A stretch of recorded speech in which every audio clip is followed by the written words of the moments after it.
Hello friend, lifestyle of তনুশ্রীর নতুন ব্লগে তোমাদের স্বাগত। আজকে বানাবো বেথুয়া শাক দিয়ে সবজি। এর জন্য আমার লাগবে গোটা তেজপাতা, শুকনো লঙ্কা, কাঁচা লঙ্কা, আদা, বেথুয়া শাক। দেখো, এইগুলো হচ্ছে বেথুয়া শাকের পাতা। এরকম শাক, এটাকে বেথুয়া শাক বলে। এটা খুব উপকারী একটা শাক। আর লাগবে কিছু শীতের পাঁচমিশালি সবজি। এখানে নিয়েছি বেগুন, আলু, শিম। এগুলো আমি ডুমো করে কেটে নিয়েছি। তোমরা চাইলে এখানে আরও অনেক রকম শীতের সবজি অ্যাড করতে পারো। ফুলকপি দিতে পারো, বিট, গাজর। আর নিয়েছি কয়েকটা বড়ি, বিউলির ডালের বড়ি। এই বড়িগুলো ভেজে আমি রান্নাতে ইউজ করব। চলো, কড়াইতে তেল বসিয়ে দিয়েছি, তেলটা গরম হচ্ছে। বন্ধুরা, আমার চ্যানেল যদি তোমাদের ভালো লাগে তাহলে আমার চ্যানেলটাকে সাবস্ক্রাইব করে তোমরা পাশে থেকো, আর লাইক করো আর কমেন্ট করে জানিও কেমন লাগছে তোমাদের এই রেসিপি। আর পাশে থাকা বেল আইকনটা প্রেস করে দিও। চলো, এর মধ্যে আমরা দিয়ে দিয়েছি তেজপাতা, শুকনো লঙ্কা ফোড়ন দিয়ে দিয়েছি। তেজপাতা, শুকনো লঙ্কা ফোড়ন দিয়ে তেলের মধ্যে একটু নেড়ে চেড়ে নেবো। আর এখানে আমি ব্যবহার করেছি সর্ষের তেল। এই রান্নাটা তোমরা সাদা তেলেও চাইলে করতে পারো। তার মধ্যে দিয়ে দেব ফোড়নের মধ্যে কিছুটা আদা গ্রেট করে রাখা। আদা গ্রেট করে রেখেছিলাম, সেই আদাটা দিয়ে দিয়েছি ফোড়নে। দেখো, সুন্দর গন্ধ ছাড়তে শুরু করেছে। এবার এই পর্যায়ে এসে খুব সুন্দর ফোড়নের মধ্যে গন্ধ ছাড়বে। এখানে আমরা দিয়ে দিচ্ছি এবার কড়াইতে আগে থেকে কেটে রাখা, আমি ওই সবজিগুলোকে একটু হলুদ জল দিয়ে ভিজিয়ে রেখেছিলাম, দিয়ে দিলাম আলু। আলুটা যেহেতু সব সবজিগুলোর মধ্যে একটু সেদ্ধ হতে সময় লাগবে, তাই জন্য আলুটাকে দিয়ে একটু ভাজা ভাজা করে নেব। তারপরে একে একে অন্যান্য সমস্ত সবজিগুলোই আমি দিয়ে দেব কড়ার মধ্যে। দেখতেই পাচ্ছ, আলুটাকে দিয়ে খুন্তির সাহায্যে সুন্দর করে নেড়েচেড়ে নিলাম। এবার দিয়ে দিচ্ছি এর মধ্যে শিম, বেগুন, সমস্ত সবজিগুলো দিয়ে আরও একবার খুন্তির সাহায্যে ভালো করে নেড়েচেড়ে নিচ্ছি, যাতে সমস্ত সবজিগুলো সুন্দরভাবে ভাজা হয়ে যায়। যারা সবজি খেতে ভালোবাসে না, এইভাবে বেতো শাক রান্না করলে তারাও কিন্তু এই সবজিটা খুব ভালো করে খাবে। এবার এর মধ্যে আমি দিয়ে দিয়েছি নুন। নুনটা পরিমাণ মতো দিতে হবে। নুন দিয়ে আরও কিছুক্ষণ আমি সবজিগুলোকে খুন্তির সাহায্যে নেড়েচেড়ে দিলাম। দেখো, বেশ কালারফুল একটা ব্যাপার লাগছে দেখতে। এবার এর মধ্যে দিয়ে দেবো হলুদ গুঁড়ো। হলুদ গুঁড়ো দিয়ে দেওয়ার পরে ভালো করে হলুদ গুঁড়োগুলো বাকি সবজিগুলোর সাথে ভালো করে মিশিয়ে নিতে হবে। দেখতেই পাচ্ছ, সুন্দর করে মেলামেশানোর কাজ চলছে। এবার কিছুক্ষণের জন্য আমি কড়াইটাকে ঢাকা চাপা দিয়ে দেব। এবার কিছুক্ষণ পর ঢাকাটা খুলে আবার সবজিগুলোকে একটু নেড়ে দেব।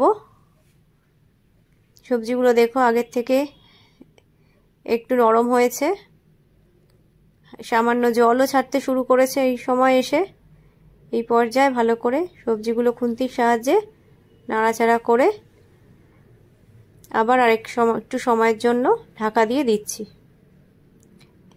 যেহেতু সবজিগুলো শীতকালে খুব উপকারী, তাই জন্য সবজি দিয়ে বেতো শাকটা কিন্তু খেতে যেরকম রুটির সাথে ভালো লাগে, সেরকম আবার ভাতের সাথেও কিন্তু এটা খুব ভালো খাওয়া যায়। দেখো, কথা বলতে বলতে ঢাকা খুলে ফেলেছি। ঢাকা খুলে আবার খুন্তি দিয়ে সবজিগুলোকে আমি সুন্দর করে নাড়িয়ে চাড়িয়ে দিচ্ছি। এরপরে চলে যাচ্ছে আমাদের বেতো শাক। এই বেতুয়া শাক কিন্তু আমি আগে থেকে কেটে জলে ভিজিয়ে রেখেছিলাম। এবার জল ঝরিয়ে সেই বেতুয়া শাকগুলোকে আমি দিয়ে দিচ্ছি সবজির মধ্যে।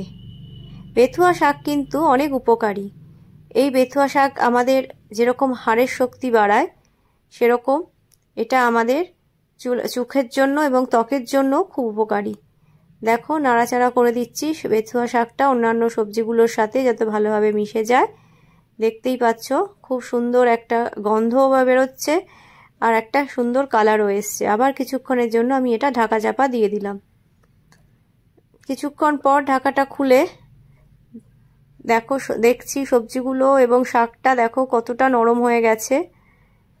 আগের থেকে অনেকটা নরম হয়ে গেছে। শাকের থেকেও একটা জল ছাড়ে, সেই জলে সবজিগুলো প্রায় 60% মতো নরম হয়ে গেছে।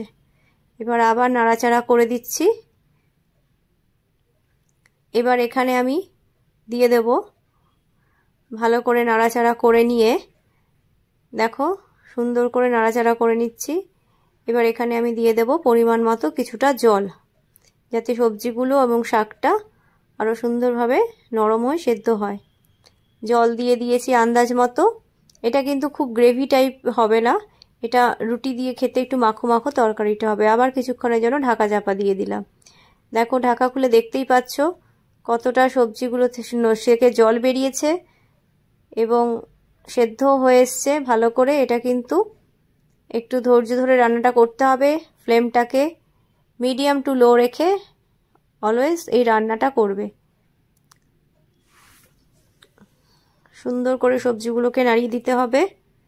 তোমরা বন্ধুরা বেতুয়া শাক দিয়ে আর কে কী খাও আমাকে কমেন্ট করে জানিও। আর দেখো কথা বলতে বলতে সবজিটার জল বেশ অনেকটা কমে এসছে। এবার আমি এখানে দিচ্ছি আগে থেকে যে বড়িগুলো আমি তোমাদের দেখিয়েছিলাম, সেই বড়িগুলো আমি ভেজে নিয়েছি। সেই ভাজা বড়িগুলোকে আমি ছোট ছোট টুকরো করে এই সবজিটার মধ্যে দিয়ে দিচ্ছি। তৈরি হচ্ছে আমাদের সবজি দিয়ে বেতুয়া শাক। আমি শিওর যারা সবজি খেতে ভালোবাসে না, এইভাবে তাদের যদি তোমরা একবার করে দাও, দেখবে তারাও সবজি খেতে ভালোবাসবে। খুব সুন্দর করে নাড়িয়ে চাড়িয়ে দিয়ে আবার কিছুক্ষণের জন্য ঢাকা চাপা দিয়ে দিলাম। এবার দেখো ঢাকা খুলে দিয়েছি। আমাদের সবজিটা কিন্তু অলমোস্ট প্রায় রেডি হয়ে গেছে। কি সুন্দর দেখো গন্ধ বেরিয়েছে, আর দেখো টেক্সচারটা কীরকম সুন্দর মাখা মাখা হয়েছে। এই পর্যায়ে এসে আমি এখানে দিয়ে দিচ্ছি কয়েকটা কাঁচা লঙ্কা। আমি যেহেতু ঝালটা কম খাই তাই জন্য আমি অল্প কাঁচা লঙ্কাই এখানে ইউজ করেছি। তোমরা যারা ঝাল বেশি খাও তারা এখানে আরও কয়েকটা কাঁচা লঙ্কা কুচি অ্যাড করে দিতে পারো, সেটা তোমাদের টেস্ট অনুযায়ী। দেখতেই পাচ্ছ সবজিটা কি সুন্দর মাখা মাখা হয়ে গেছে এবং নরম হয়ে গেছে। চলো এটাকে এবার আমরা সার্ভ করে দিই। দেখো সার্ভ করে দিয়েছি আজকে আমাদের সবজি দিয়ে বেথুয়া শাকের তরকারি। দেখো কি সুন্দর দেখতে লাগছে। শীতের দুপুরে বা রুটি দিয়ে এটা মাস্ট ট্রাই করো। সবাই ভালো থেকো। Tata, bye bye.